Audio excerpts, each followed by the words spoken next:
Good evening, brothers and sisters. Tonight's Mass is that of the 23rd Sunday in Ordinary Time, Cycle A.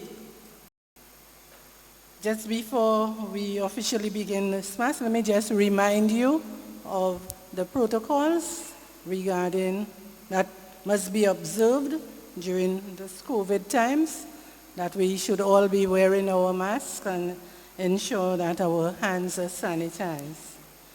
So on behalf of our parish priest, Father Athanas and Brother Barnabas, I welcome all of you to the celebration of the Holy Eucharist.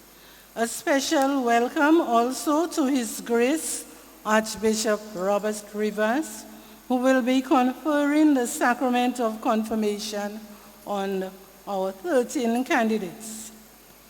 And to officially acknowledge the presence of His Grace, let us all join in the hymn, Hail to Christ Vicar. It's hymn number 122 in your moments of celebration or on your leaflet. Let's all stand.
Join in our entrance hymn, Holy Ghost Power.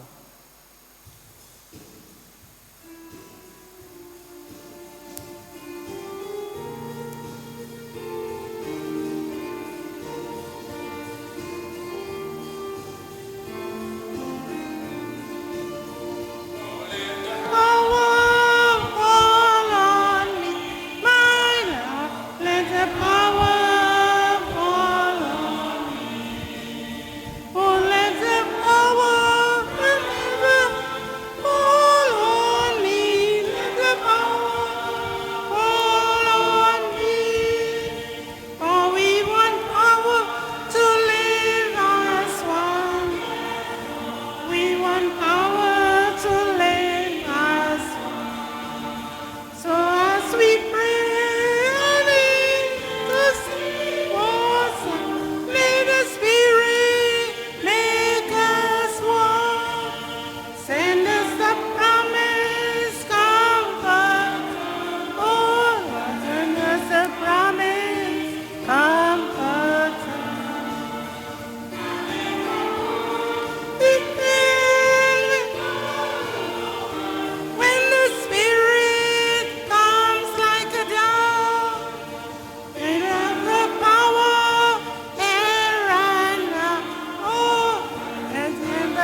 In the name of the Father, and of the Son, and of the Holy Spirit.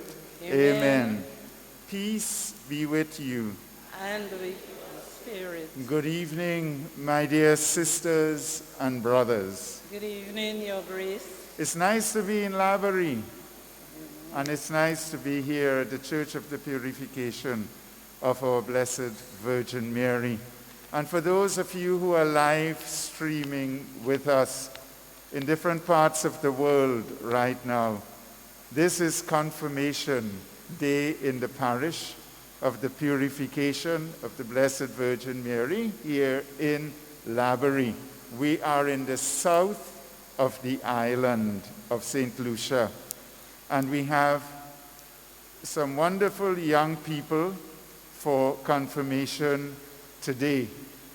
I counted 5 over there and 6 over here, well, 5 more here, and then 3 adults.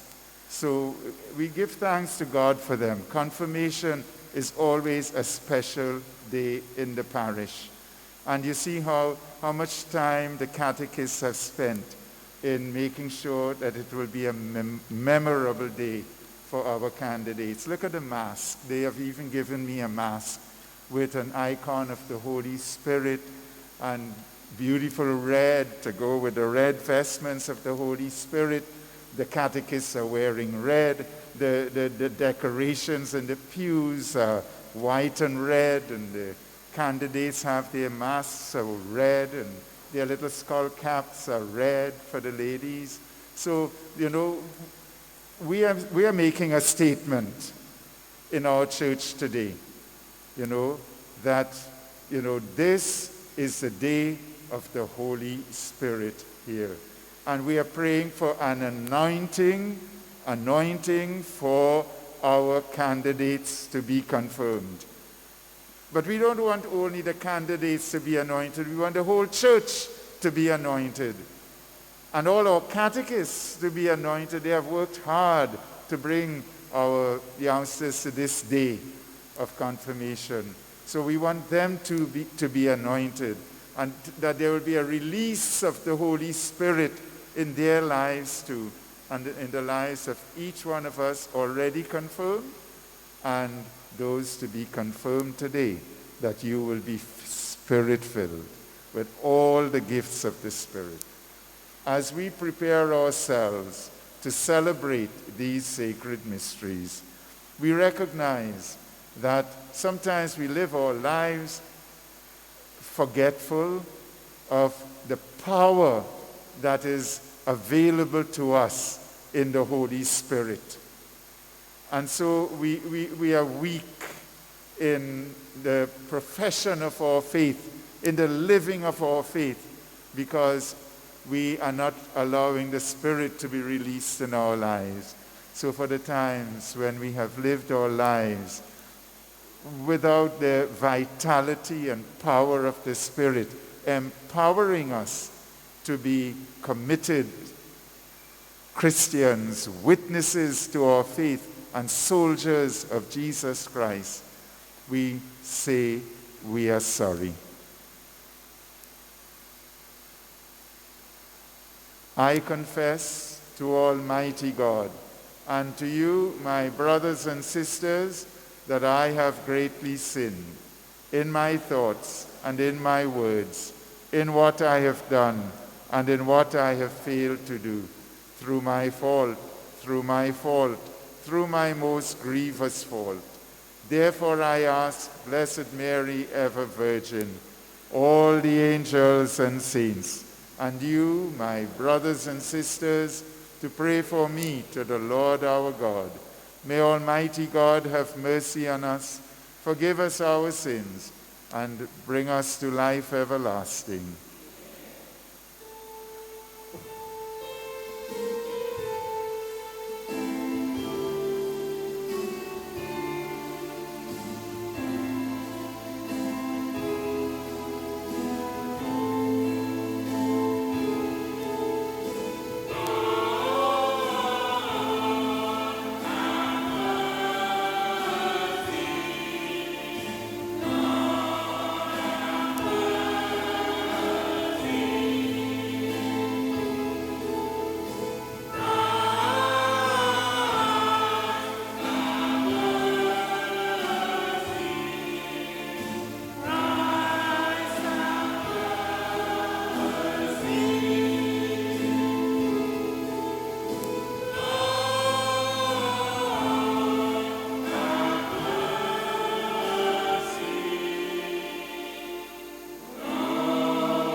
Let us pray. O God, by whom we are redeemed and receive adoption, look graciously upon your beloved daughters and sons, that those who believe in Christ may receive true freedom and an everlasting inheritance. Anoint those to be confirmed with the anointing of the Spirit of gladness, and fill them with joy in the Spirit. Fill your church with your presence, and lead us by your Spirit in all the ways and places where you want to take us. For we are in your hands, your anointed people, through our Lord Jesus Christ, your Son, who lives and reigns with you in the unity of the Holy Spirit, one God, forever and ever. Amen. Please be seated as we listen to the first reading from the prophet Ezekiel, chapter 33, verses 7 to 9. In this passage, God spoke to the prophet about his mission to persuade those who are wicked that if they do not change, they are in danger of being cut off from God.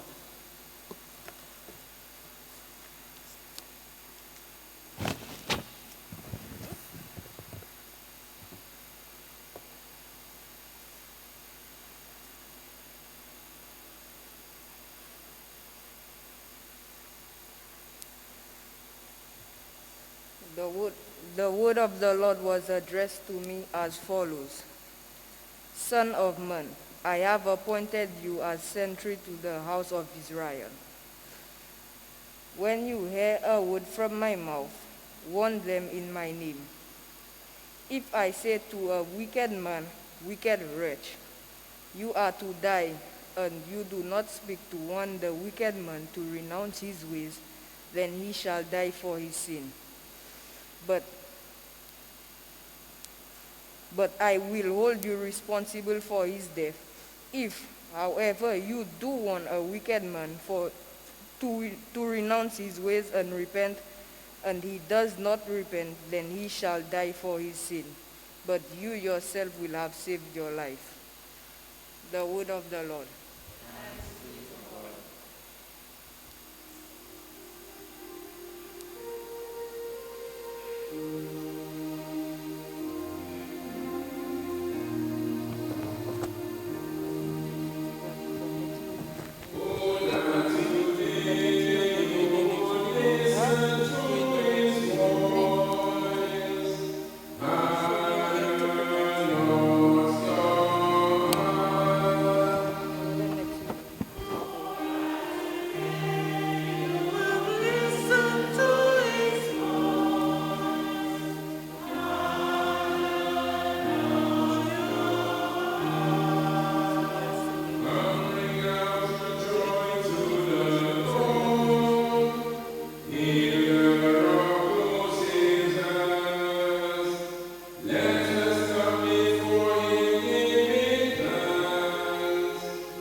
Second reading, chapter 13, verses 8 to 10.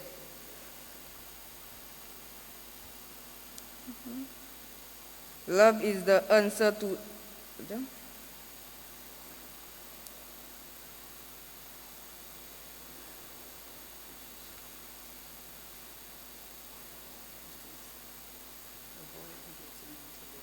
Avoid getting into debt, except the debt of mutual love.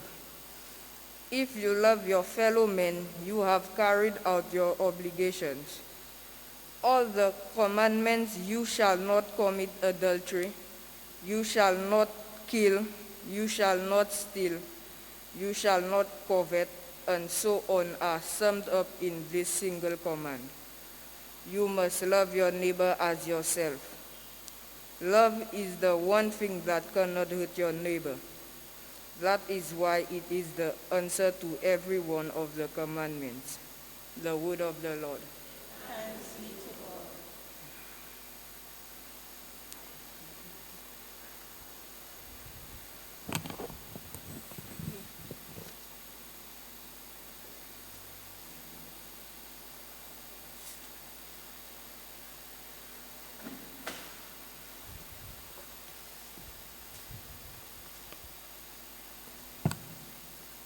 The gospel passage is from Matthew chapter 18, verses 15 to 20.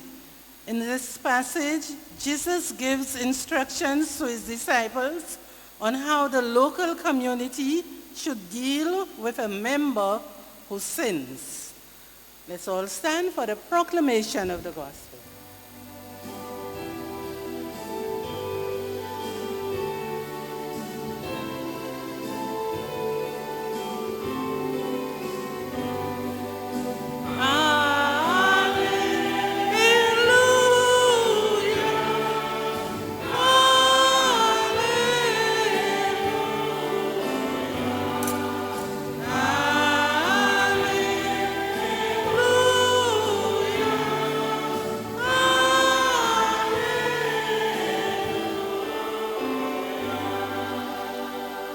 Your word is truth, O Lord.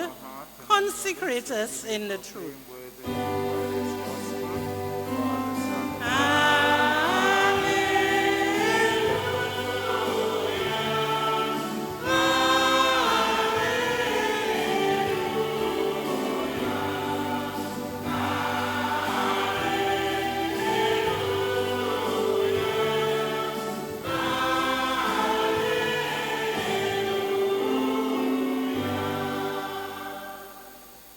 The Lord be with you. And with your spirit. A reading from the Holy Gospel according to Matthew. Glory be to you, O Lord.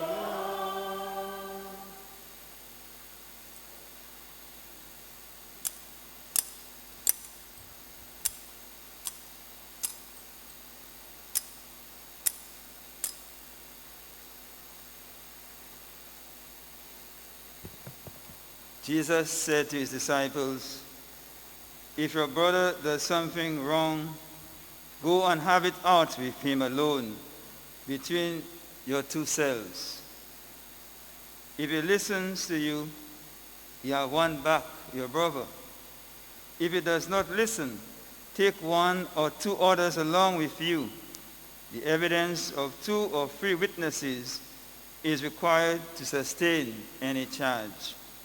But if he refuses to listen to them, report it to the community. And if he refuses to listen to the community, treat him like a pagan or tax collector. I tell you solemnly, whatever you bind on earth shall be considered bound in heaven. Whatever you loose on earth shall be considered loose in heaven. I tell you solemnly, once again, if 2 of you on earth agree to ask anything at all, it will be granted to you by my Father in heaven. For where 2 or 3 meet in my name, I shall be there with them." The Gospel of the Lord. Praise to you, Lord Jesus. Please remain standing. Please remain standing.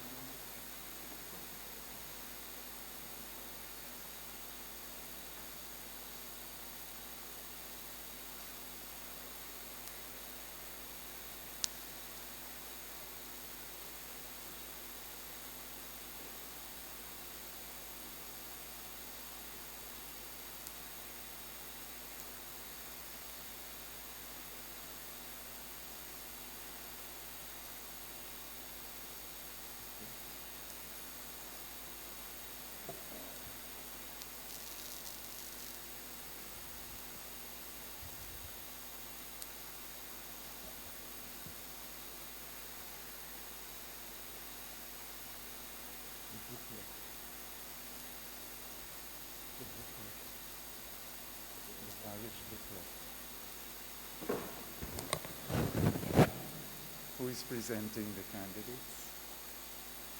Is there a booklet for me?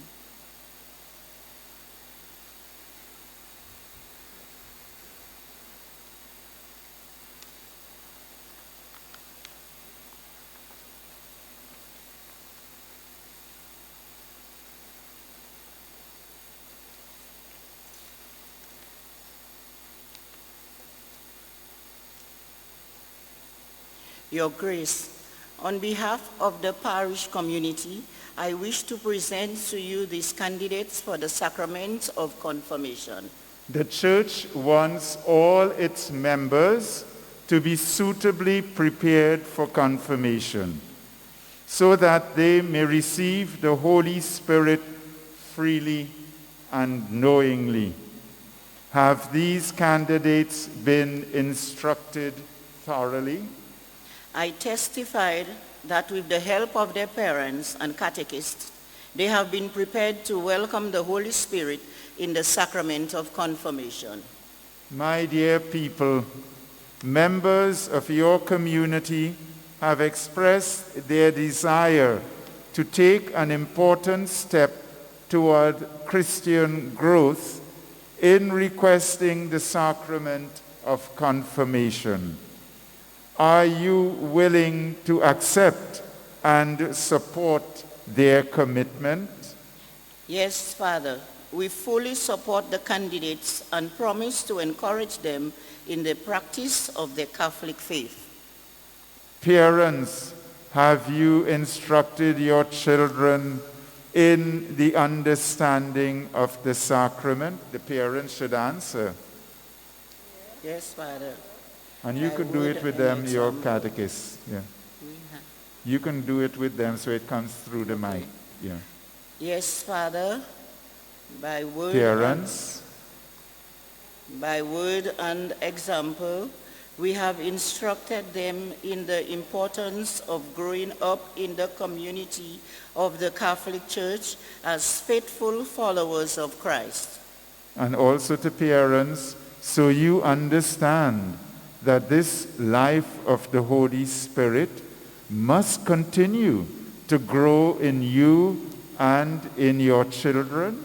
And this can be accomplished only by your instructions, example, and fidelity to Christ's teaching. And also for the adults, you understand this as well. Okay, let's hear the parents with the catechist. Yes, we have, and we promise that we will continue to instruct them in the faith and will see that they take part in the parish religious education programs. So the church may sit now, please, and the candidates remain standing. My dear candidates, young people and adults, do you understand what this sacrament means to you and to your parish?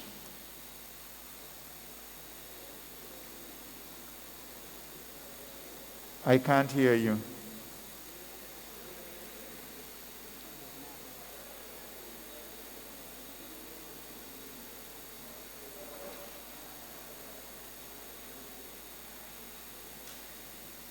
Could one of you come up to the mic and read that out for me, because You know, it's important that the church hear you.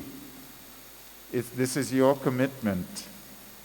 So on behalf of the other candidates, our young sister will give the response. Yes, Your Grace, we do. We also realize that we must continue to grow in the understanding of our faith and ask for the help of the parish community as we take this important step. In the name of Jesus and his church, I accept you and pray that the gift of the Father you are about to receive will strengthen your faith and assist in the continued growth of God's kingdom on earth. And we all say, thanks be to God. Let me hear you. Thanks be to God. Amen. Amen. Thank you. Yes.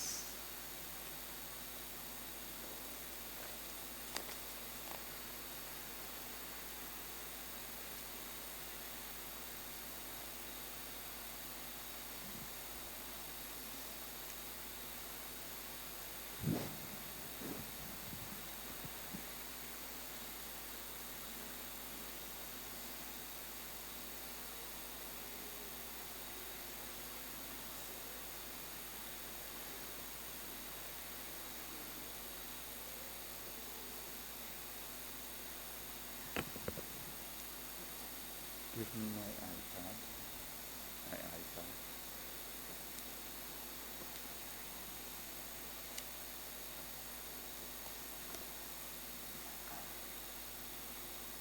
My iPad.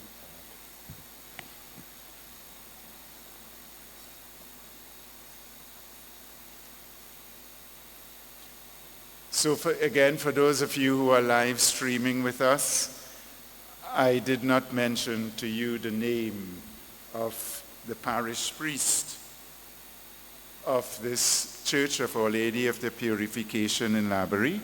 His name is Father Athanas Joseph, and he is also the chairperson of our priest council, presbyteral council in the Archdiocese.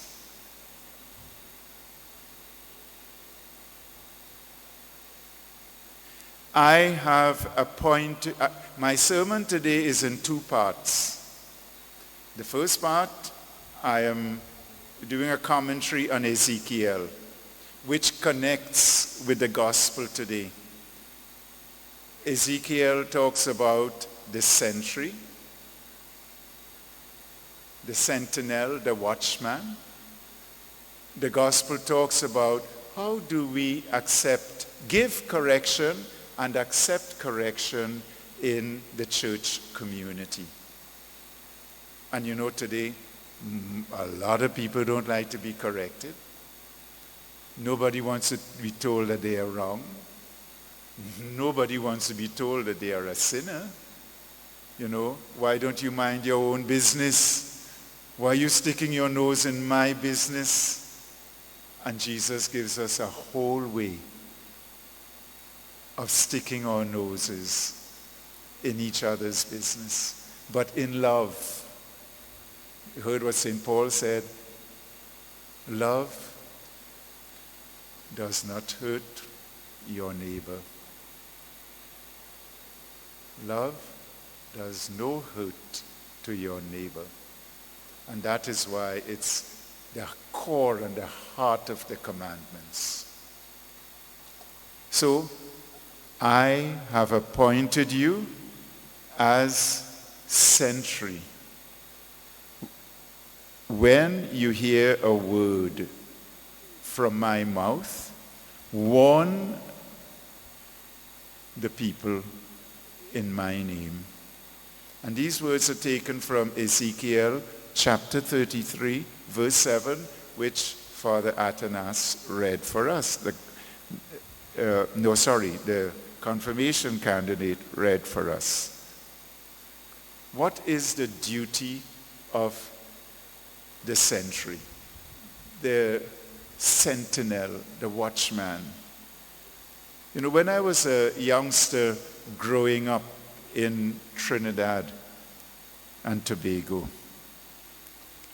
I lived in the country, and my father was a hunter and a very good marksman.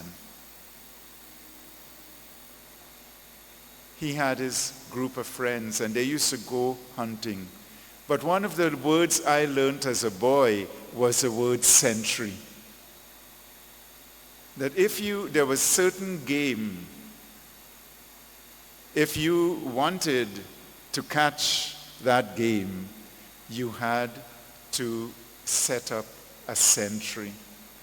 In other words, someone who would be up on a tree or on a trough that they would make or whatever it is, in the places where you know the game would pass, whether it was a lap or a deer or whatever we have in Trinidad, in the woods, in the mountains, and he would be watching. And then he would give the signal that the animal is around.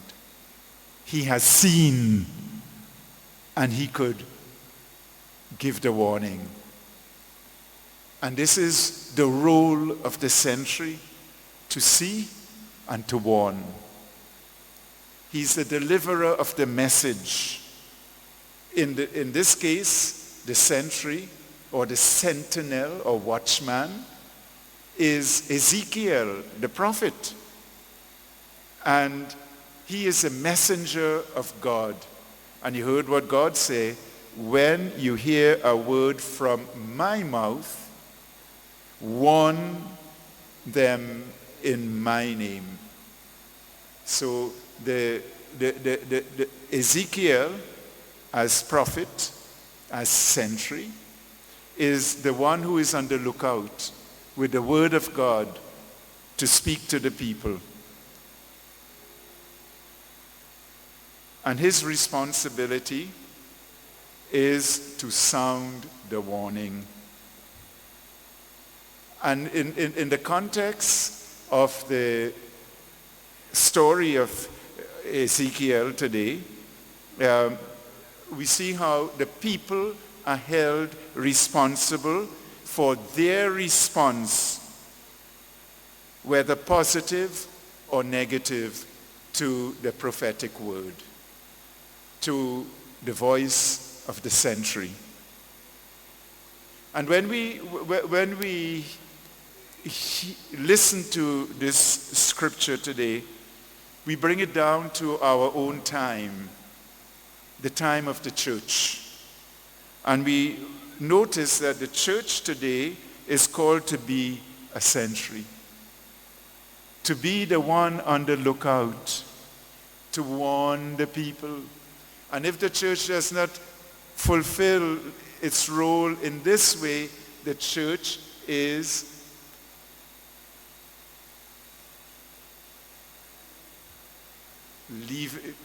leaving its followers without leadership, without direction.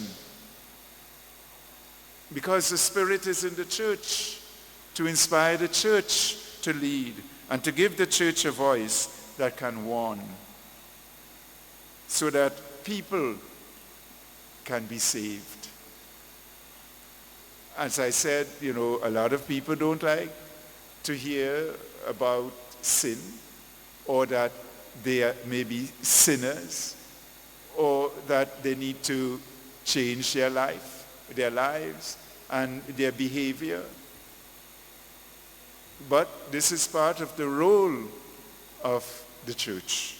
But it's not only the role of the church as an institution or as a body with leadership, with a bishop or a priest in a parish, bringing these things to your attention. Each individual believer also share in the role of being a sentry. You are your brother's keeper. You are your sister's keeper. No, you don't go around embarrassing people and pointing a finger at people and telling them how bad they are or what a sinner they are. But there are gentle ways of doing things. Sometimes you may just share a prayer with a friend and say, I would love to share this prayer with you. Or you may share a scripture reading or something, but you find ways of reaching out to people that would help them. Remember, one of the spiritual works of mercy is to pray for the conversion of sinners. And therefore, if we renege on this, we are not fulfilling one of our Christian duties. So this is a word today that calls us to attention, to be alert, and to also take our responsibilities in the church seriously. But to do it all in charity, because when we do it in love, then love will not hurt your brother or sister. And you wouldn't stand in judgment of them. You will tell them, as Ezekiel is told to tell them, and then the responsibility is theirs. Each person is responsible for his or her own action. And remember, morality is in the act, in the action. Good or bad is in the action, the thing we do, and the way we behave. And we are responsible for our own actions. In 2001, there was a synod in Rome. It was a synod that focused on bishops in the church. The bishop as servant of the gospel of Jesus Christ for the hope of the world. I was led this weekend to that apostolic exhortation of 2001. And it was John Paul II. And what I found were words that were both prophetic and enlightening. And in the context of the times we are in, and the call to be sentinels, sentries in our church and in our society and in our world today, to be people who are looking out and who are sending out the message, and also reminding others of possible dangers that may be out there.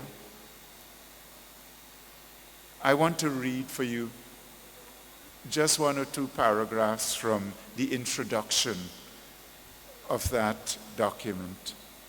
At the beginning of the third millennium, the church and humanity are walking together towards a future marked by the legacy of the past century and its array of lights and shadows. We find ourselves in a new moment of human history in which many question the destiny of humanity and wonder what is in store for the future.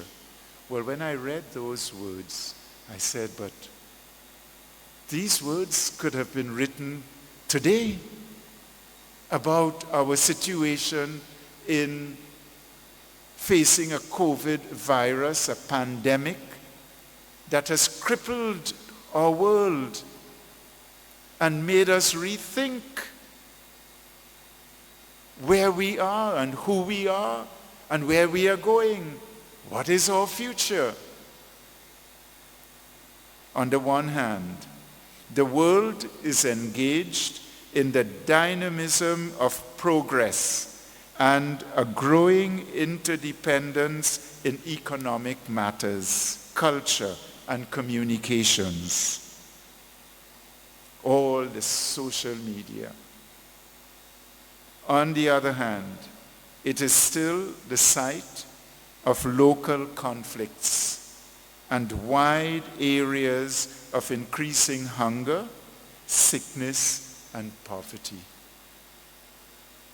The world today. The beginning of a new millennium puts the building of the future at the center of the world conscience, and consequently the subject of hope, which is essential to the one on a journey, and the Christian who eagerly look to the fulfillment of God's promises. This hope enlightens faith and stimulates charity as one goes forth into an uncertain future. And the two phrases that caught my attention there were, the beginning of a new millennium puts the building of the future at the center of the world conscience. The building of the future. How are we going to build our future now? During this COVID time and after COVID. And the next phrase that caught my attention is, this hope enlightens faith and stimulates charity as one goes forth into an uncertain future. My brothers and sisters, if ever there was an uncertain future, COVID-19, the pandemic, and invisible enemy has dramatically revealed this to us. We are in a time of uncertainty. Just think of the many people in St. Lucia who have been laid off their jobs. And just think of the anxiety of people as we come to the end of September, which is the deadline for the support, the package that has been given workers through the NIC. What next? If people don't get work, if they're not called back to work, what's going to happen? What's going to happen to households, to parents who have to provide for their children, for their families? What's going to happen to the breadwinner in the family, psychologically, emotionally, in terms of responsibility, taking responsibility? Words will never be sufficient. How are we going to face the future in the midst of all these uncertainties? And it's affecting everyone.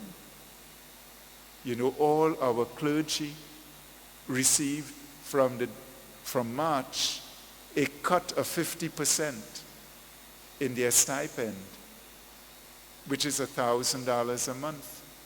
So we are down to $500 a month. And we have commitments. How are we going to manage into the future? We are in solidarity with you.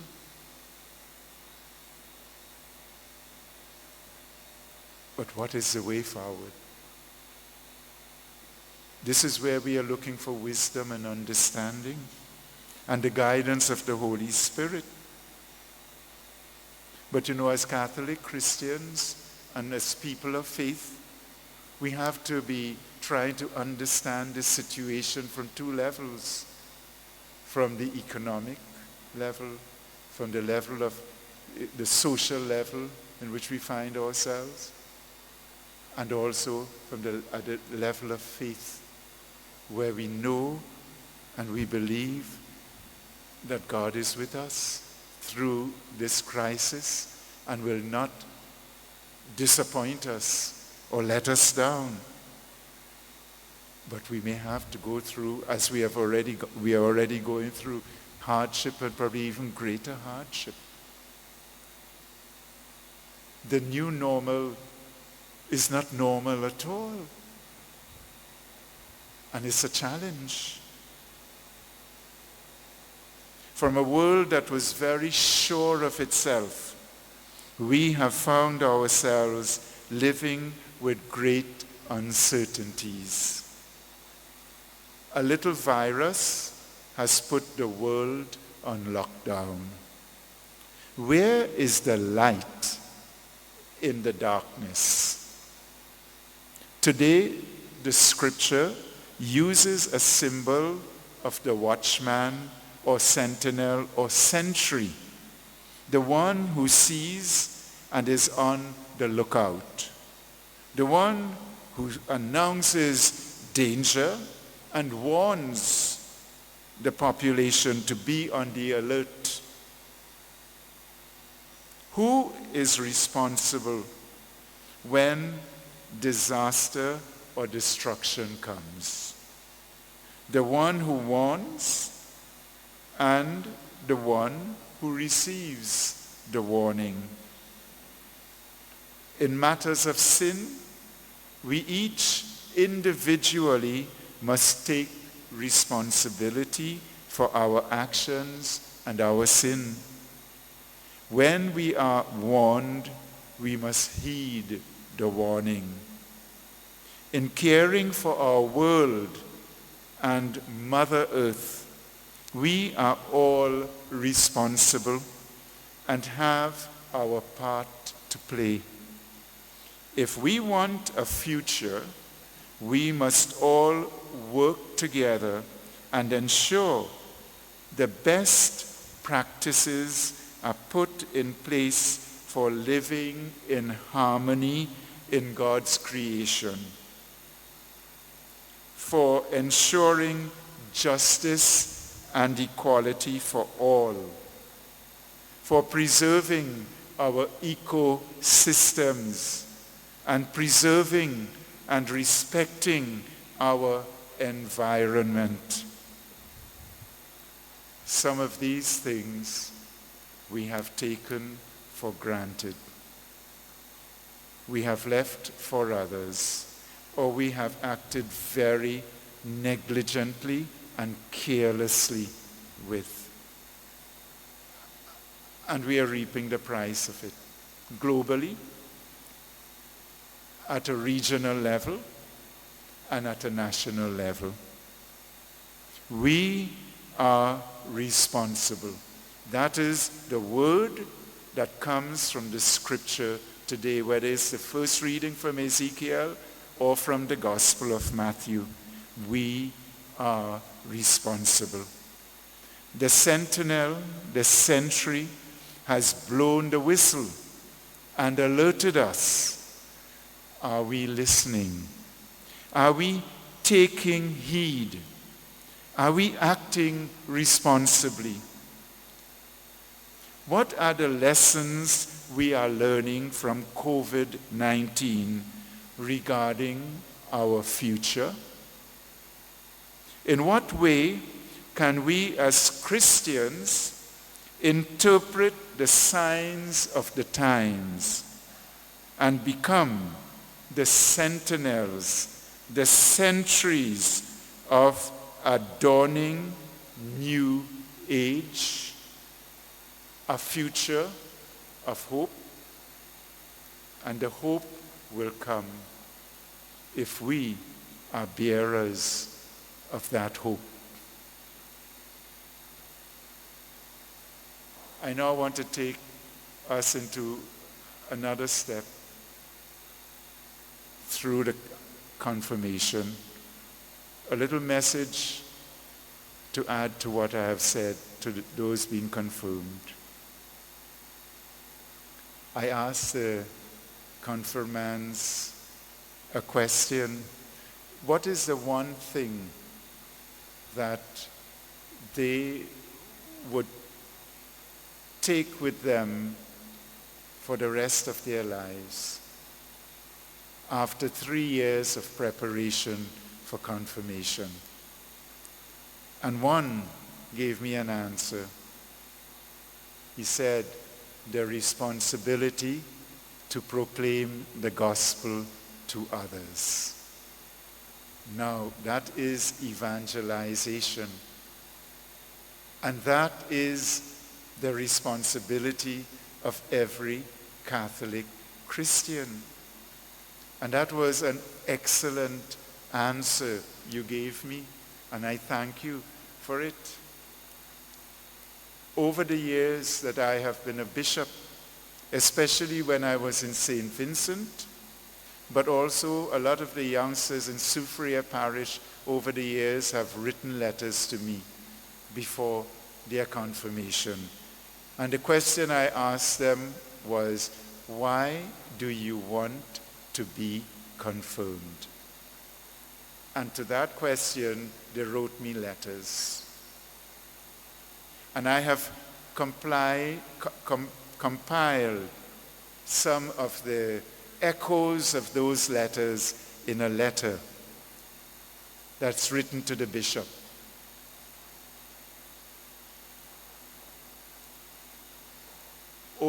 This is a youngster writing to me. Dear Bishop, over the past 3 years, I have done some serious thinking about my faith.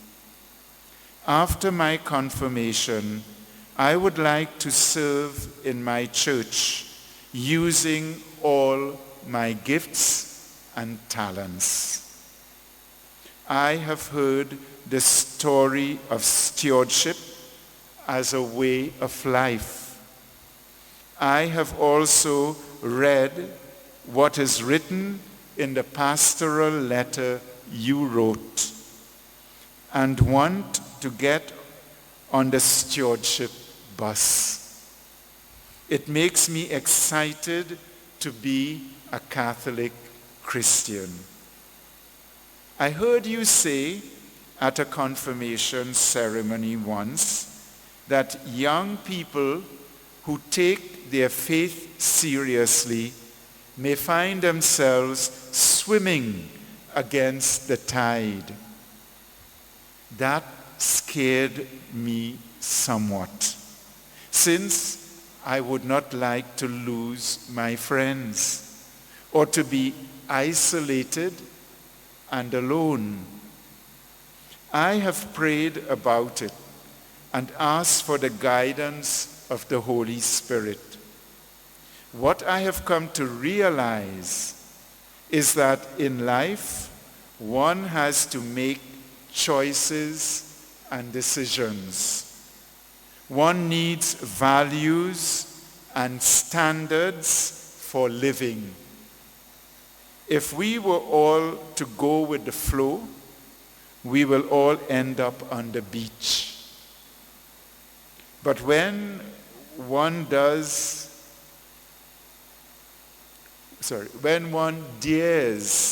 to swim against the tide, one begins to chart new waters, explore new destinations, and discover new possibilities.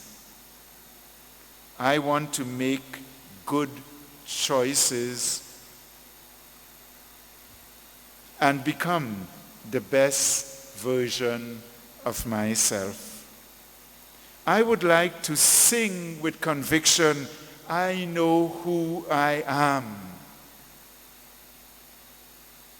I have also come to realize that there are other young people like me who want to serve and to be serious Catholics. I remember when one youngster wrote those words to me, Bishop, I want to be a serious Catholic. Has he persevered? I don't know. But the thing is that he said it, and it's a word for life. And I want you to hear the echo today. We are ready to swim, and this is young people now speaking. We are ready to swim against the tide and to encourage others to come with us. We have saints on our side: Kizito, Maria Goretti, Dominic Zavio. We also have examples of young people close to our age who are changing the world. Malala, standing up against violence and building peace through education. Greta, and those advocating for the environment, and showing the force and power of young people to save the earth and to deal with climate change. These are 14 and 16-year-olds like yourselves who are doing these things. And they are affecting the lives of millions of people, young people and grown-ups all over the world. God could use you too. You too have talents. What can you do? How can you be part of this force of young people in the world, transforming the world today and taking on the tragedies of the world today that will affect your lives in the future? And what about those brave young boys in Thailand belonging to a soccer team who got trapped in a cave and survived for many days on their own and with little rations, and were rescued and brought out alive? They're little heroes now, but their lives could have been forgotten, lost, but they were brave and bold, and they survived. Their bravery and endurance are a great inspiration for all of us, and must be an inspiration for you as young people too. After confirmation, this is my young friend writing, I want to be a light shining in the darkness in St. Lucia. I want Jesus and my church to be able to count on me. And Bishop, I have learned from you never to go out anywhere without the word to guide me, and never to go nowhere without Jesus. I want to take a grip on my faith and never let go.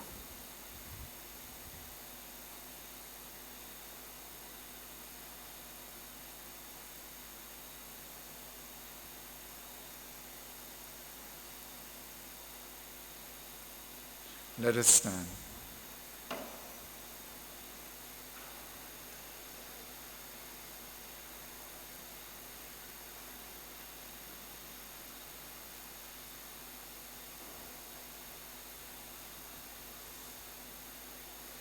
And the whole church will be part of the renewal of our baptismal promises.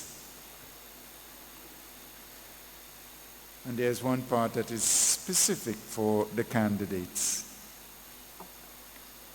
Before you receive the Holy Spirit, I invite you to renew the profession of faith that your parents and godparents made for you in union with the whole church.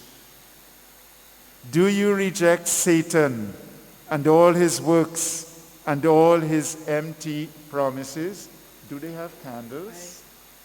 You have candles? You have to light them. Yeah.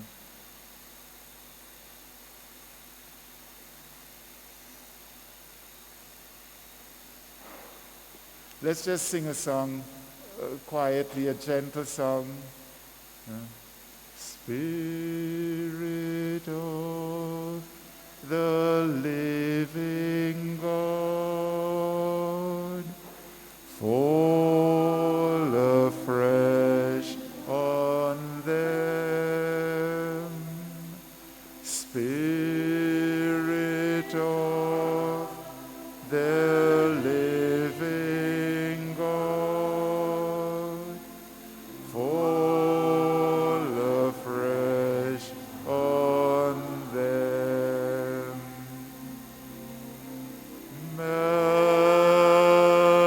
them, mold them, fill them, use them.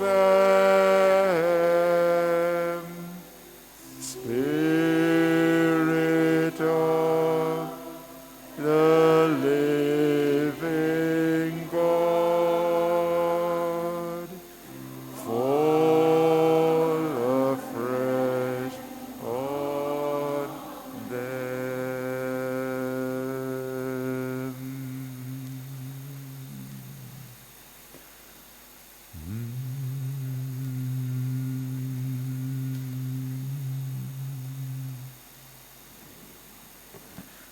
Do you reject Satan and all his works and all his empty promises?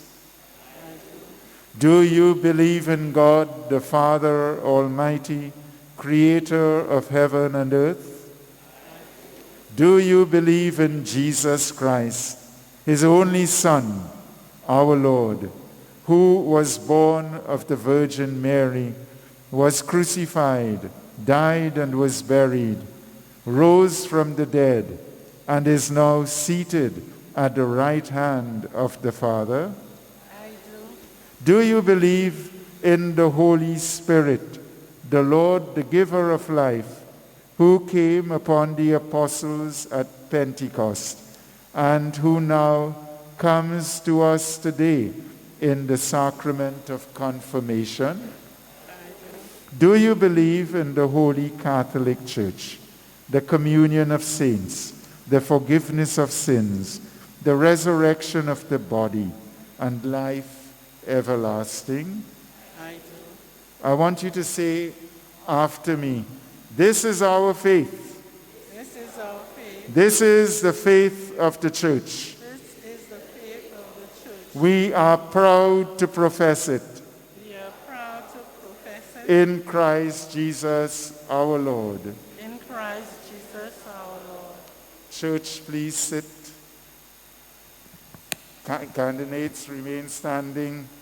When you come to me, I will anoint you with the oil of chrism.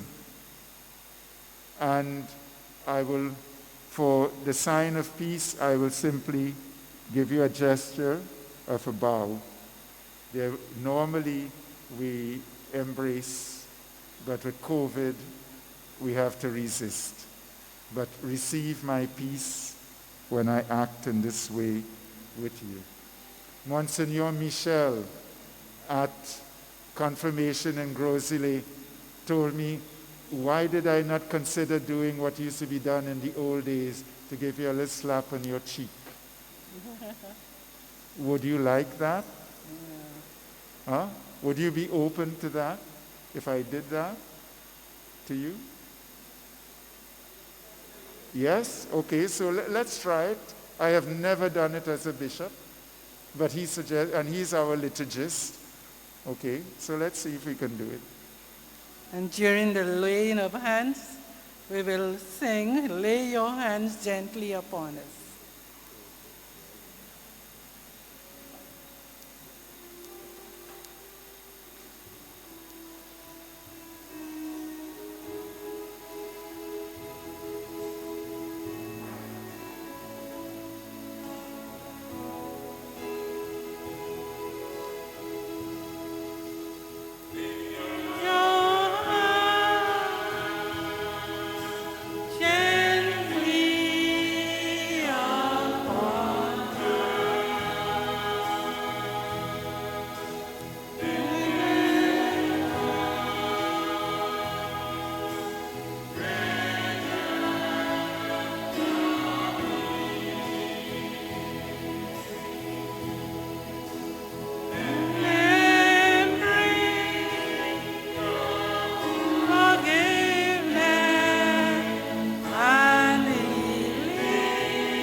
Somebody have the spray after I give them the wrist slap. I need to. Don't come so close, but I'm coming down. I am coming down when it's time. So you have to go back. Go back.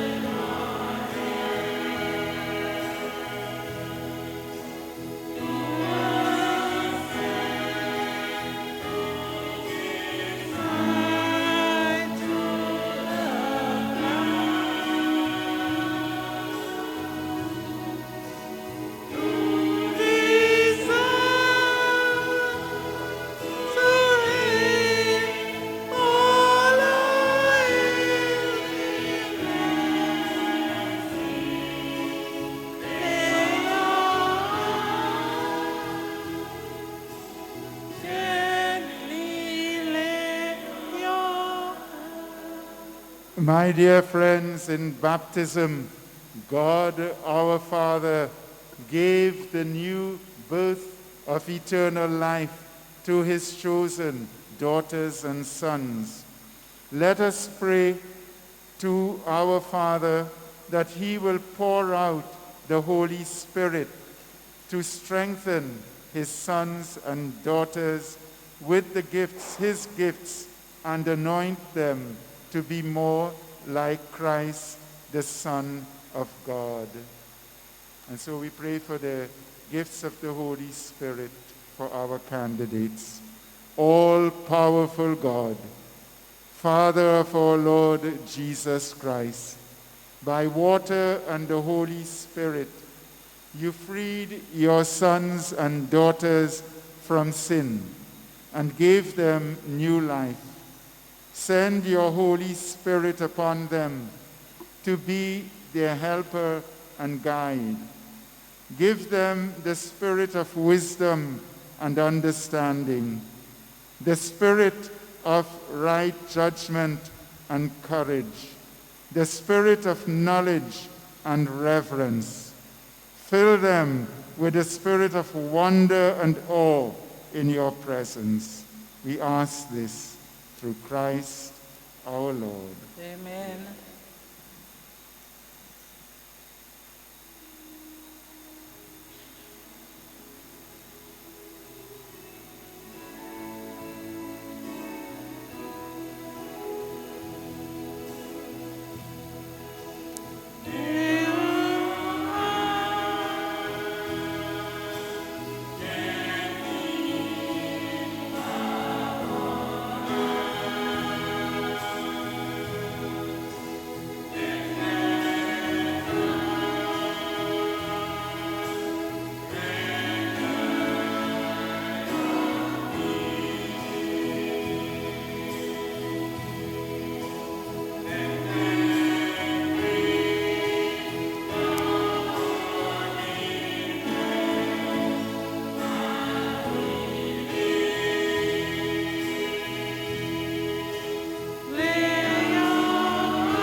Welcome, Holy Spirit. Welcome, Holy Spirit.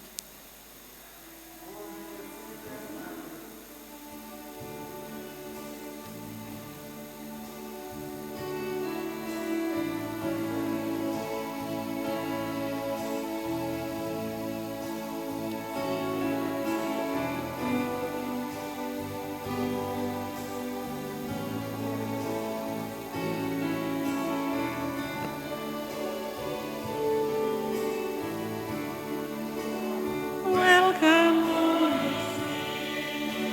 Welcome, Holy Spirit.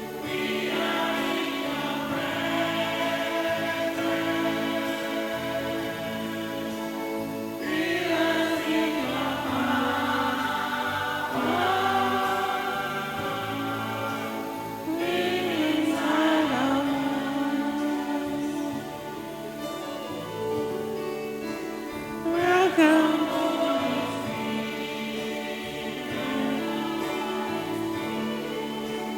We are in your presence.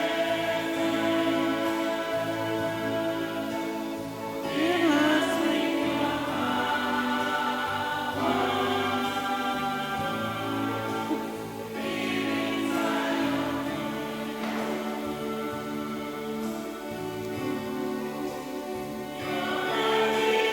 water.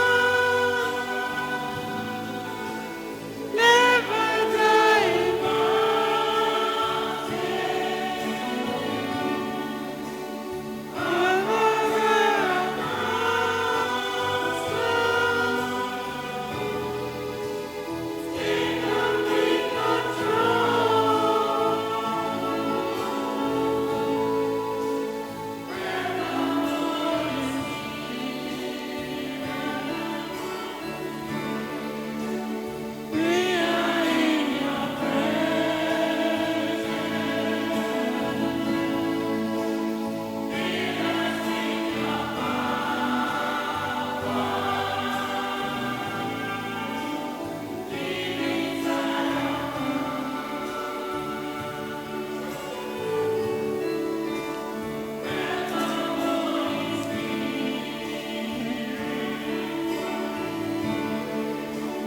We are in your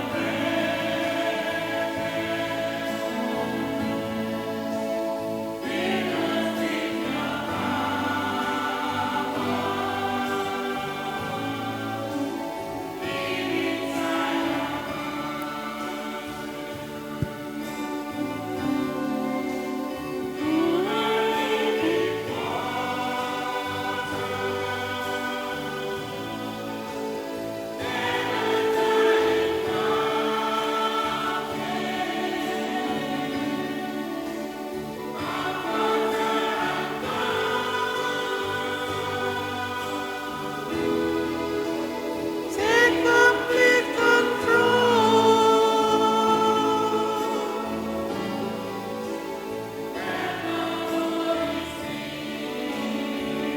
Come, Holy Spirit.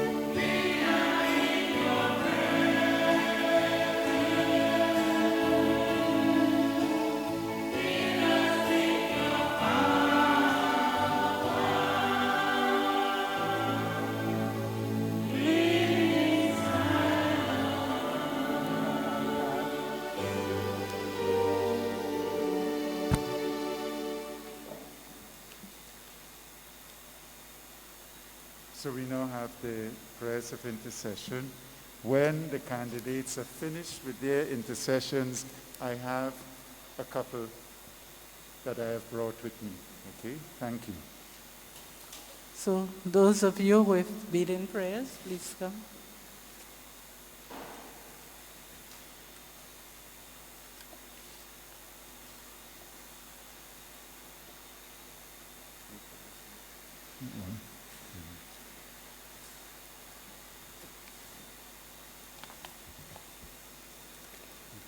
Response, Lord, help us to respond to your call. Okay, so before you do that, we say God invites us to seek him with all our hearts. as a people of faith and hope, let us confidently offer our prayers to him. Response. Lord, help us to respond to your call. Lord, help us to respond to your call. For the Church, that motivated by Pope Francis, Archbishop Robert Rivas, the clergy and religious, may we convey hope and healing to all who experience fear or are in distress through our witness, worship, and service. We pray to the Lord. For leaders of communities, nations, and businesses, that the Spirit of God will remind them of the weak, vulnerable, and powerless of society as they develop and implement policies for the spiritual, social, economic, and economic enhancements of their people. We pray to the Lord. For an increase to the vocation of good family life, Lord, continue to bless us with families, schools, and communities who will promote and nurture good examples of faith, hope, and commitment that will inspire our children and youth to recognize the value of marriage. May we work in promoting the dignity of the family as the ideal structure in our society that helps promote and stabilize order and greater care for each other. We pray to the Lord. For all who are striving to respond to the call to discipleship, especially those discerning a problem to the vocation of priesthood, religious life, marriage, or inquiries and searches of the truth, that God's word may touch their hearts and guide them into a deeper knowledge of God and his presence with us. We pray to the Lord. For our children and young people, especially the confirmation candidates, that we may face life's challenges courageously and be witnesses of Christ's love and presence in the world. May we support, guide, and help them recognize their unique beauty and potential as they strive to be faithful to Christ. We pray to the Lord. For our parents, teachers, and catechists, we thank you, Lord, for our parents, teachers, and catechists who have instructed, guided, and supported us in preparing for this day. Lord, reward them with patience and Lord, reward them for their patience and care towards us. May they always be models of faith, hope, and love to us. We pray to the Lord. For the sick and the homebound, that God's love may bring healing to them and renew their spirits. May they always trust in God's abiding love and presence as we remind them of God's power at work in their lives. We pray to the Lord. For peace, that Christ's example of unselfish love may reveal the stupidity of violence and stir the hearts of many to work for non-violence and in resolving problems. May hatred turn to love, resentment to forgiveness, and anger to self-giving. We pray to the Lord. For the deceased, that Jesus, who is the resurrection and the life, may welcome them into God's presence and peace forever. May he grant peace, courage, and strength to those in grief and sorrow. We pray to the Lord. Let us offer our personal intentions to God in the quietness of our hearts. And I have some other intentions here. We have some birthdays. And the first birthday, these are people who live stream with us, and they send in these intentions. Kathleen Hilaire, who is 91 years of age today. And this greeting for her birthday comes from her children, her siblings, and other members of the family. Kathleen is my cousin, so Kathleen, I wish you a happy birthday. God bless you and take care of you. You're a good mother.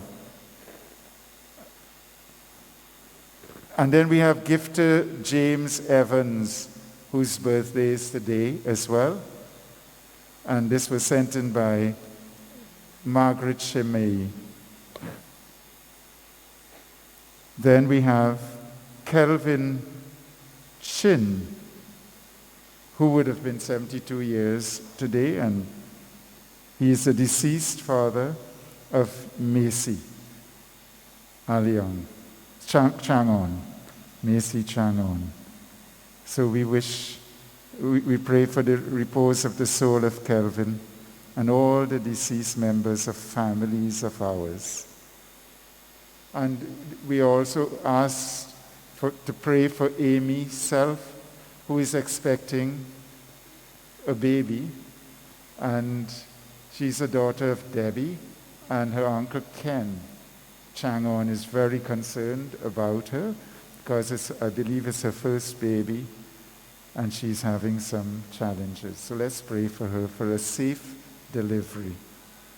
And we remember these words: may God be your strength, your hope, and your joy today. All of you celebrating birthdays, Amy, and all those for whom we have prayed here today. Amen.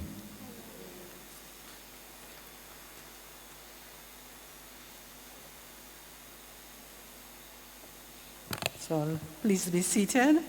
We will now have the collection. Those of you on the middle aisles, your basket is at the front, and on the side aisle, the baskets are at the Sacred Heart altar near the choir. Our hymn for collection is Abba, Father, hymn number 1 in your moments of celebration.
And as we present our gifts, our hymn is All That I Have and All That I Am. Let's all stand.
all stand? Please stand.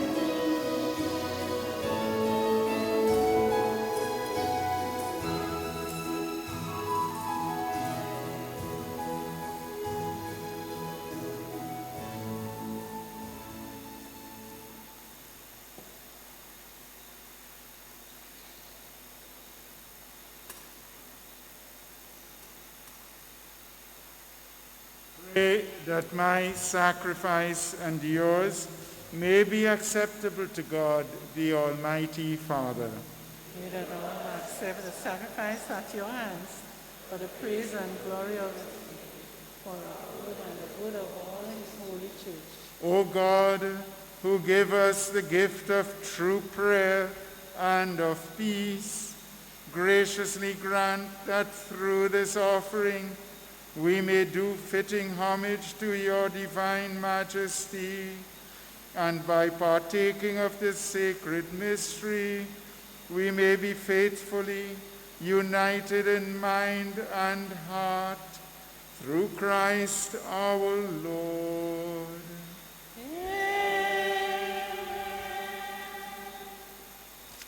The Lord be with you. And with your spirit, Lift up your hearts. we lift them up to the Lord. Let us give thanks to the Lord our God. It is right and just. It is truly right and just, our duty and our salvation, always and everywhere to give you thanks, Lord, Holy Father, Almighty and eternal God, through Christ our Lord. Ascending above all the heavens, and sitting at your right hand, he poured out the promised Holy Spirit on your adopted children.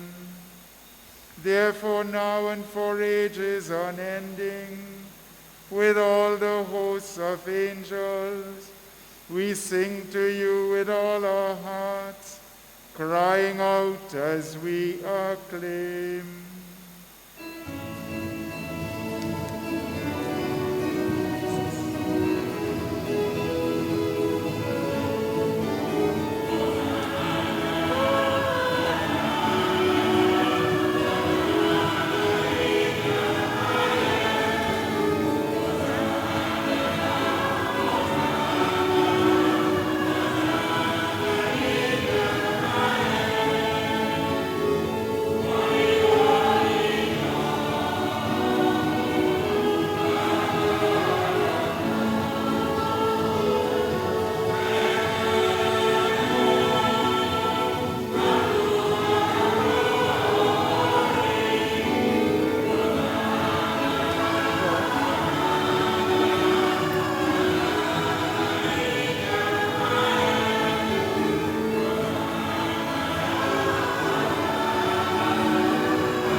You are indeed holy, O Lord, the fount of all holiness. Make holy, therefore, these gifts, we pray, by sending down your Spirit upon them like the dewfall, so that they may become for us the body and blood of our Lord Jesus Christ. At the time he was betrayed and entered willingly into his passion, he took bread and giving thanks, broke it and gave it to his disciples, saying, "Take this, all of you, and eat of it, for this is my body, which will be given up for you."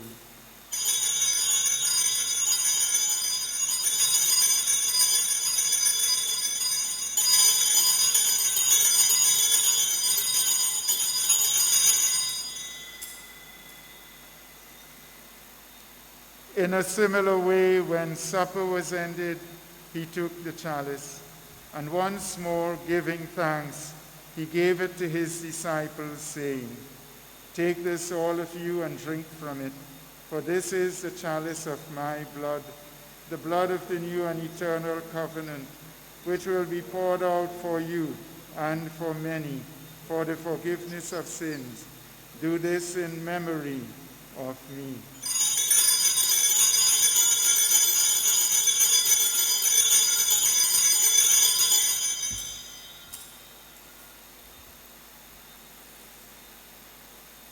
The mystery of faith.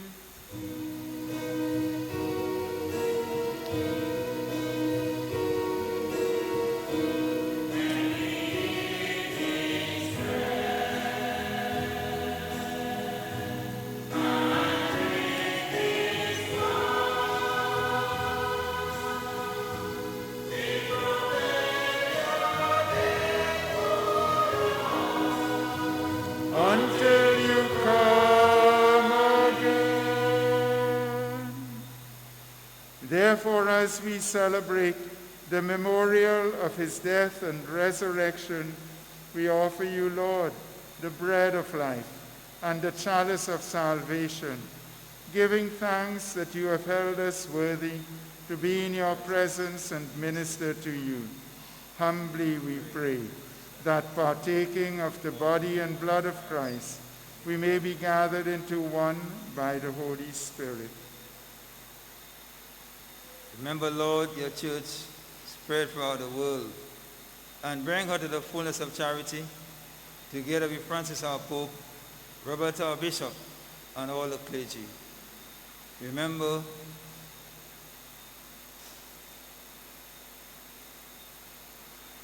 also our brothers and sisters who have fallen asleep in the hope of the resurrection, and all who have died in your mercy. Welcome them into the light of your face. Have mercy on us all, we pray, that with the Blessed Virgin Mary, Mother of God, with Blessed Joseph, her spouse, with the blessed apostles, St. Lucy, and with all the saints who have pleased you throughout the ages, we may merit to be co-heirs to eternal life, and we praise and glorify you for your Son, Jesus Christ.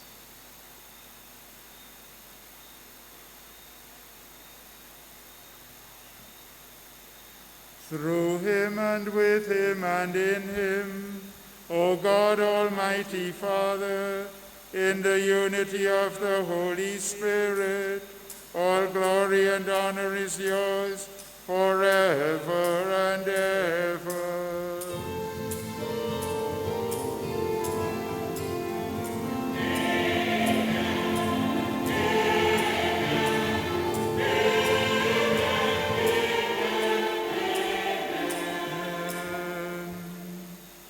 At the Savior's command and formed by divine teaching, we dare to say,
Deliver us, Lord, we pray, from every evil.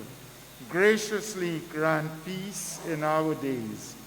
that by the help of your mercy we may be always free from sin and safe from all distress, as we await the blessed hope and the coming of our Savior, Jesus Christ.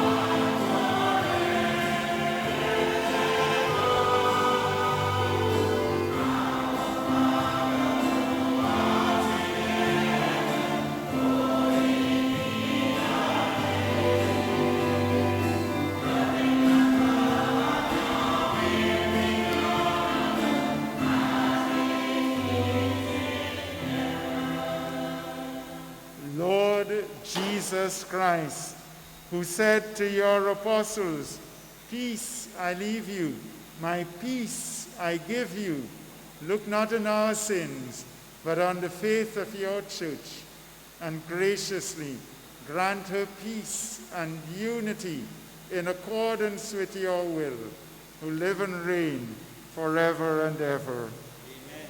The peace of the Lord be with you always. Let us offer each other a sign of peace.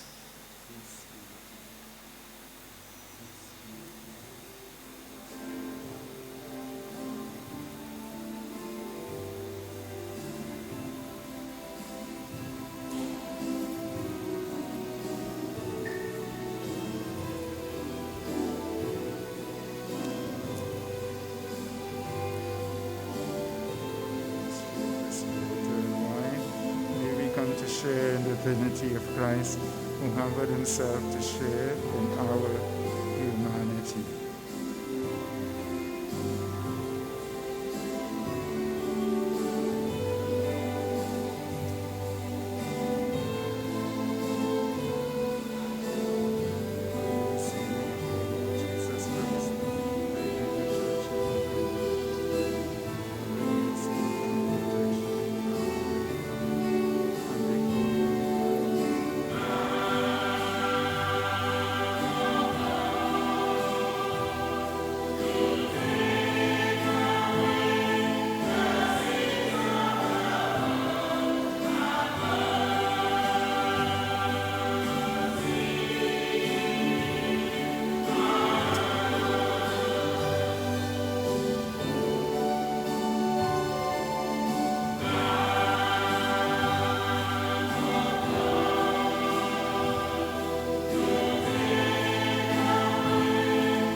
Behold the Lamb of God.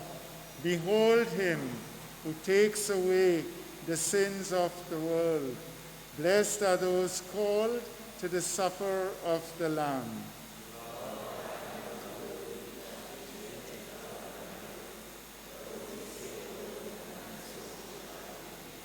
The body of Christ will lead to life everlasting.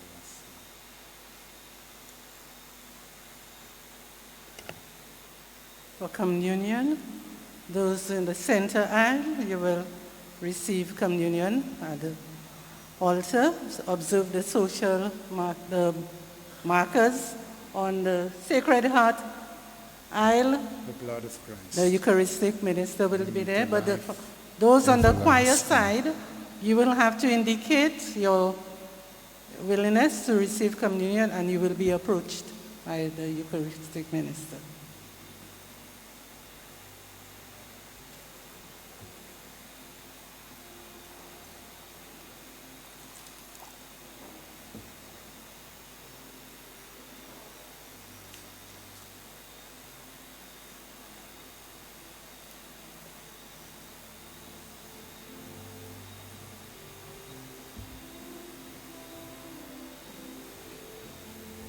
Our hymn for communion is Table of Grace. I can if you want to, I can. You have enough ministers? Well, then you all go and I will sing.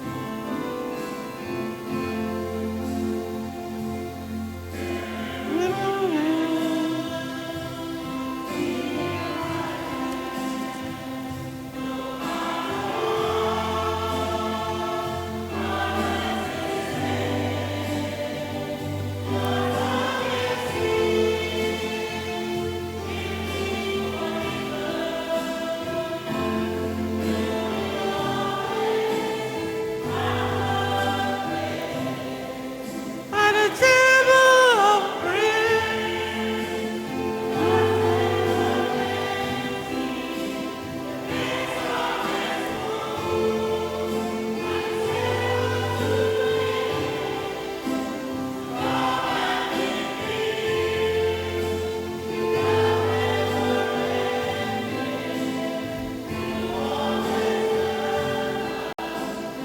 Table of grace.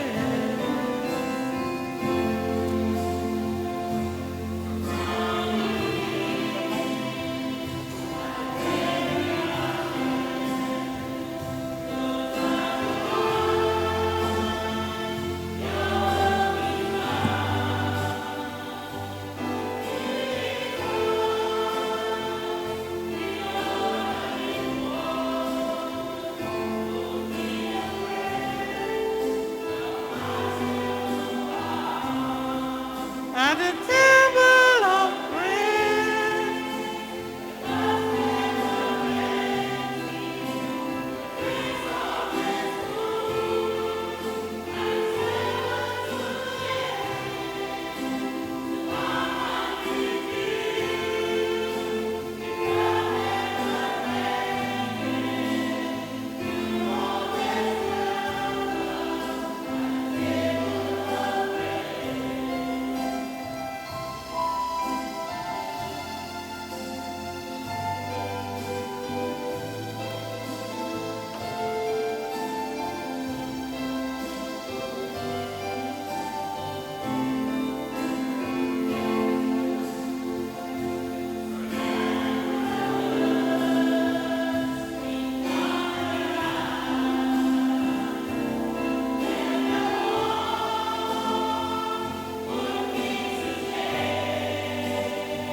Our hymn for meditation is a rendition by the choir, I Stand in Awe of You.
Let us pray.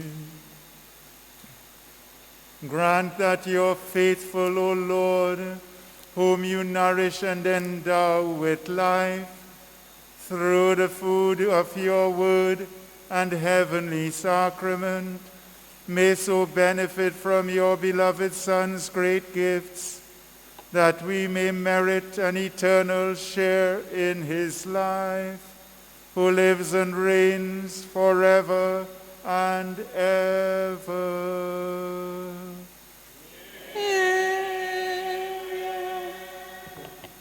Please be seated. The notices.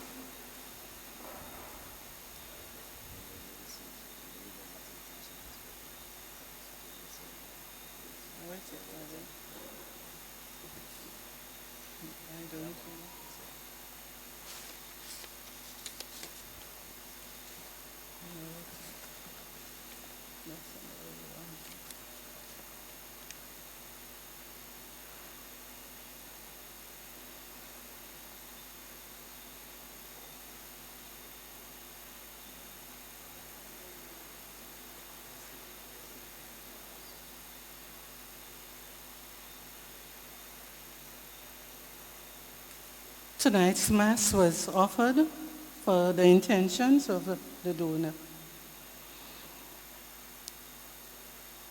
The notices for this week: members of the Parish Council are invited to a meeting on Monday, the 7th of September at 7 p.m. and this meeting will be in the conference room. Members of the Parish Council are asked to make a special effort to attend. Please note that the Mass on Monday, the 7th of September, will be at 6 a.m.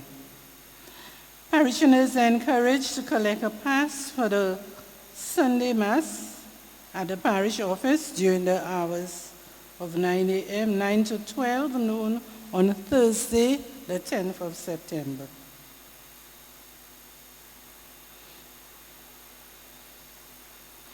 The Good Friday collection. This collection is for the upkeep of holy places. For example, the Holy Land in Israel or in Rome. This collection is usually taken on Good Friday, but it will now be taken up next weekend, the weekend of September 12 and 13.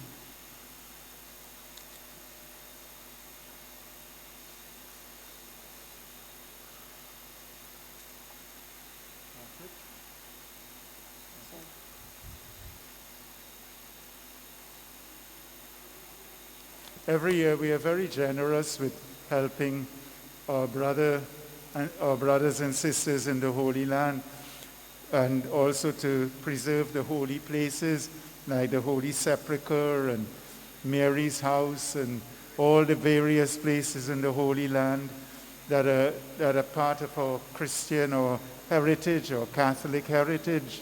And this year, because of COVID, we didn't have any Good Friday celebrations publicly. And so our Holy Father has asked that all our churches all over the world will take up the Peter Spence collection in October and the Good Friday collection next weekend. And the idea behind it is that the Christians in the Holy Land are persecuted and they need our support, and we need to help them.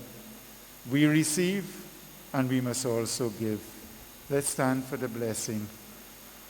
But, Your Grace, just before the blessing, can I ask Charlene to move the vote of thanks? Oh. Charlene, please.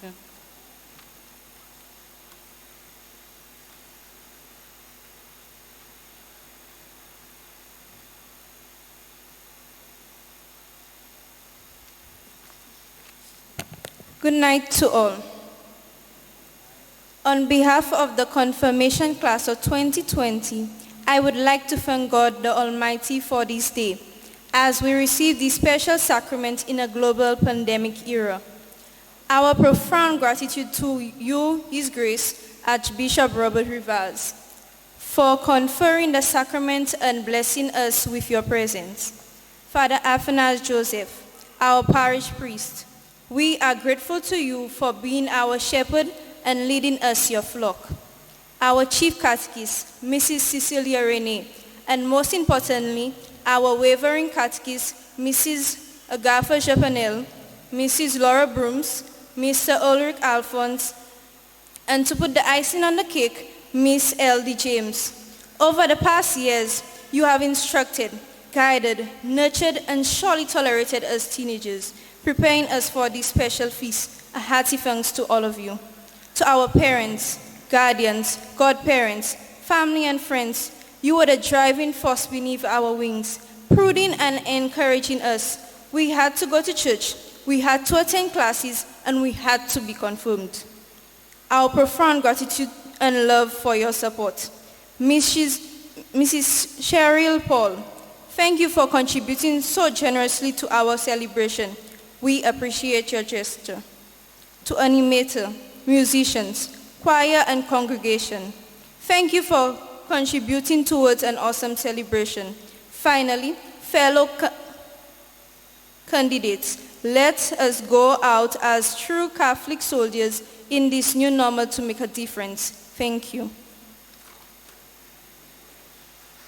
Thank you, Charlene. I would also like to make mention of 3 special newly confirmed, and that's the adult candidates. There were about 7 or 9 who registered, but only 3 completed the course. And I can tell you these were 3 people who were really enthusiastic about the classes, and I'm happy that they went to the fullest. So let us give them a round of applause. The 3, can you stand so we can acknowledge you? Yes, thank you very much.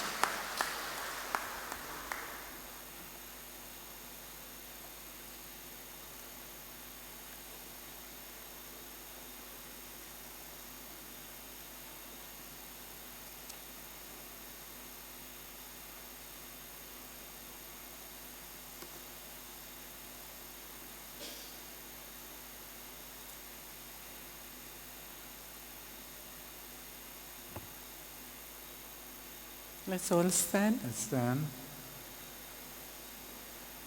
The Lord be with you. Our help is in the name of the Lord.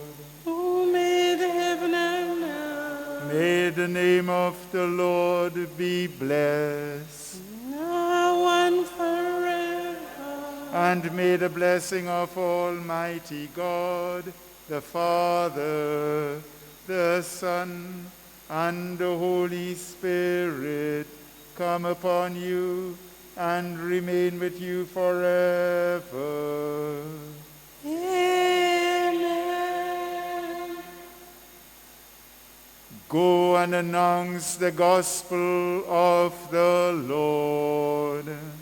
Thanks be to God.